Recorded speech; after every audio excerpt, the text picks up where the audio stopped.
Selamat pagi Bu Erli. Selamat pagi Pak Edwin. Bagaimana kabarnya Bu Erli hari ini? Alhamdulillah baik Pak. Bapak sendiri gimana kabarnya? Baik juga Bu. Ya. Oke, jadi hari ini kita akan melakukan kegiatan praobservasi ya Bu. Maka saya sampaikan dulu mengenai tujuan supervisi ini dilakukan, yaitu supervisi ini dilakukan untuk mengembangkan diri kita sebagai seorang pendidik ya Bu ya. Nah, kira-kira kelas mana yang akan Ibu pakai untuk digunakan sebagai supervisi nanti? Nah, supervisi nanti saya kebetulan ada di hari Rabu ya Pak ya, kelas 10C gitu Pak. Oke, kapan kita akan melakukannya Bu? Hari Rabu tadi sudah saya sampaikan, itu tanggal 11 September 2024 Pak. Oke, kita sepakat ya Bu ya, kita akan melakukan kegiatan supervisi tersebut pada tanggal 11 September 2024.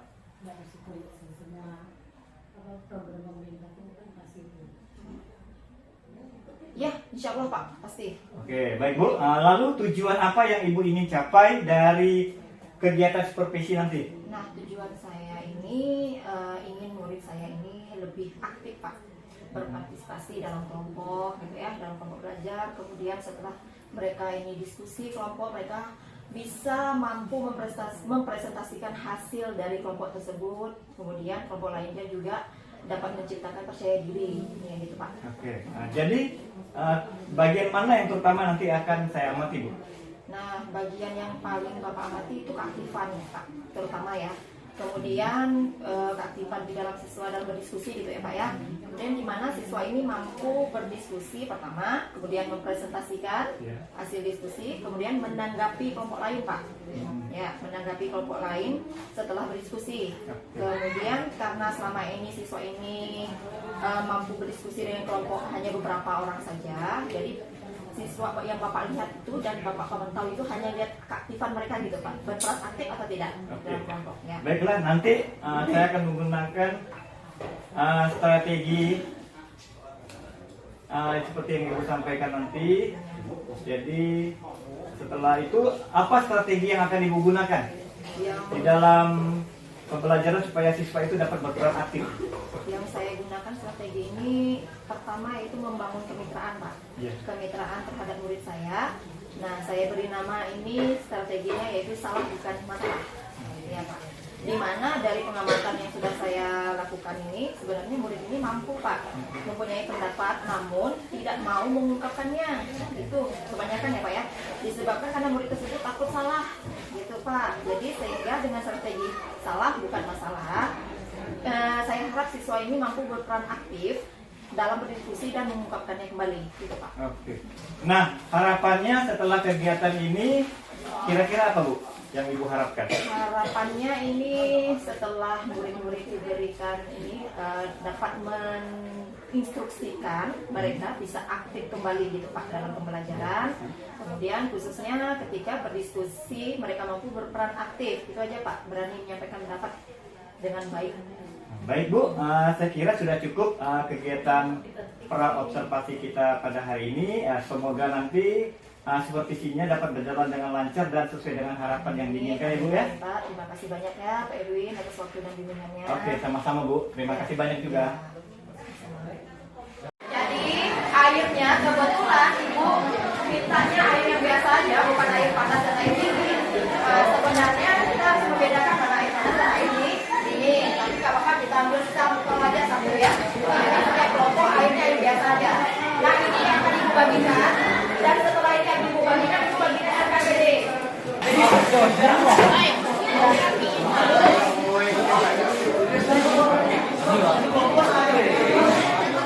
Siapa ya kelompok yang mendapat RKBD?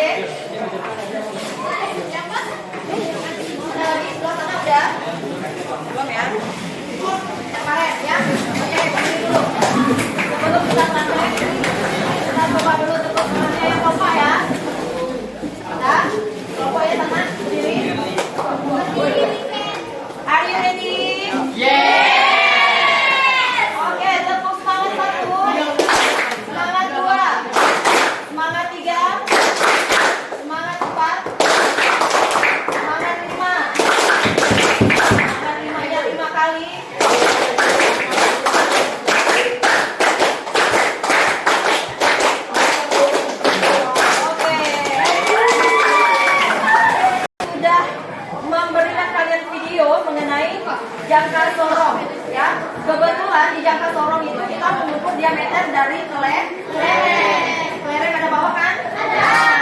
Nanti karena di sini keterbatasan alat hanya ada satu, giliran ya. Oke, siapa dulu lagi? Siapa dulu nih? Kelompok satu mana? Oke, kelompok satu.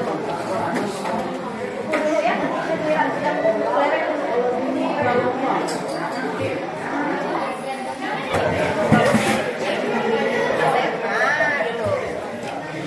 Oke, dilihat skala utamanya yang atas, skala jenisnya yang di bawah kan? Nah, dilihat dulu mana berapa angkanya. Coba ibu pegang. Panas ya? Masih benar. Masih banyak. Digeser dulu. Nah, digeser baru diambil. Habis dikunci. Oke.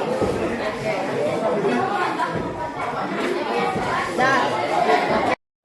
Selamat pagi Pak Edwin. Kita sudah memasuki kegiatan pasca observasi ya Bu ya. Namun sebelumnya Ibu Erli, bagaimana kabarnya hari ini? Alhamdulillah baik Pak. Bapak sendiri gimana kabarnya? Ya, saya juga baik Bu. Bagaimana perasaan Ibu setelah melaksanakan pembelajaran di kelas tadi? Alhamdulillah sih saya merasakan lega gitu Pak. Ya. Kemudian bahagia, puas juga iya karena prosesnya berjalan dengan baik dan lancar. Gitu aja Pak. Menurut Ibu, apakah proses pembelajaran sudah berjalan sesuai dengan apa yang Ibu rencanakan? Alhamdulillah sesuai Pak dengan apa yang direncanakan kemarin. Kemudian hal-hal apa yang membuat Ibu merasa puas dan juga merasa tidak puas dari kegiatan yang sudah Ibu laksanakan tadi di kelas?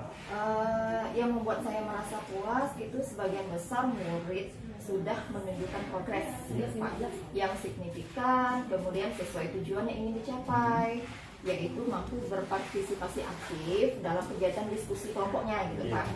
Nah, dan mampu menunjukkan kepercayaan dirinya dalam menanggapi presentasi. Nah, antara kelompok satu dan kelompok lain gitu Pak. Lalu yang membuat saya merasa tidak puas nih Pak, tadi kan puasnya ya Pak. Yang tidak puasnya ada beberapa murid nih Pak yang belum mampu menunjukkan aktifannya gitu. Dalam berdiskusi kelompok dan dia sibuk sendiri, bermain sendiri. Kemudian mungkin murid-murid tersebut punya gaya belajar yang berbeda dengan yang lainnya, mungkin ya Pak, itu menurut saya. Oke. Hal-hal apa saja? Kemudian dari pengamatan yang Ibu sudah lihat di kelas dalam pembelajaran, bagaimana tentang ketercapaian kompetensi dari siswanya, Bu? Nah, ketercapaian siswanya ini sebagian sudah tercapai, meskipun ada beberapa yang belum mencapai kompetensi gitu Pak. Yang diujikan itu disebabkan mungkin ya saya yang belum memahami mereka yang memiliki perbedaan atau keberagaman gitu Pak. Oke. Kemudian apa yang menjadi kesulitan dari siswa selama pembelajaran tadi? Nah, kesulitannya ini kalau saya lihat-lihat yang menjadi kesulitan siswa tadi saat pembelajaran, siswa ini membutuhkan alat peraga yang menguatkan gitu Pak, pemahaman mereka agar mudah memahami materi yang saya ajarkan. Kalau kesulitan Ibu apa? Kesulitan saya sejauh ini itu menyusun modul ajar yang memenuhi kebutuhan siswa ini, kebutuhan siswa tersebut dengan karakteristik mereka yang berbeda-beda gitu kan Pak, sehingga mereka dapat belajar dengan gaya mereka yang diinginkan dan kurangnya menyediakan alat peraga dalam mendemonstrasikannya gitu Pak.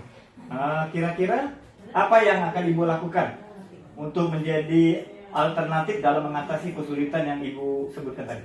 Nah, kemungkinan saya ini akan belajar dengan guru yang senior gitu Pak, ya, atau guru lain yang lebih mampu mengenai bagaimana menyusun modul ajar yang sesuai gitu Pak, yang berdiferensiasi mungkin gitu ya Pak ya, yang tepat agar keberagaman gaya belajar siswanya lebih terpenuhi gitu Pak. Oke.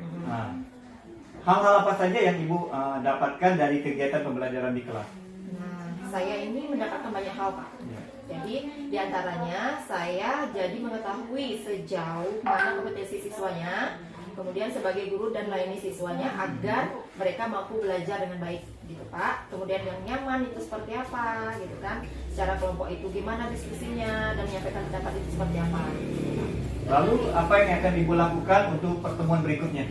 Nah, mungkin saya ini akan lebih mempersiapkan lagi mempersiapkan pertama diri saya sendiri gitu Pak. Kemudian dan belajar lagi tentang bagaimana membuat modul ajar yang khususnya modul ajar yang mampu memenuhi kegiatan anak yang secara berdiferensiasi gitu Pak. Oke, baik Bu, saya rasa sudah cukup. Semoga apa yang Ibu rencanakan ke depannya dapat berjalan dengan lancar. Terima kasih banyak Bu Erli atas waktunya. Iya, sama-sama Pak Edi. Terima kasih. Ya.